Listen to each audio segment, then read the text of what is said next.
Assalamualaikum warahmatullahi wabarakatuh. Ayan nga pala po, live po tayo ngayon.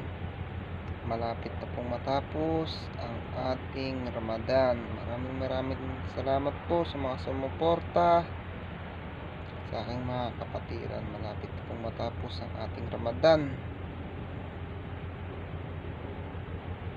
ang ating pong Idul Adha, at malapit na rin pong magumpisa ang ating Idul Fitr. Maraming salamat po sa aking mga kapatiran, lalong-lalo na po sa aking kapatiran si Senador Robin Padilla.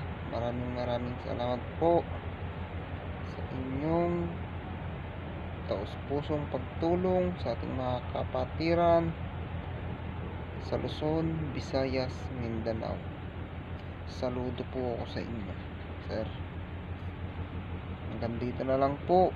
Assalamualaikum warahmatullahi wabarakatuh.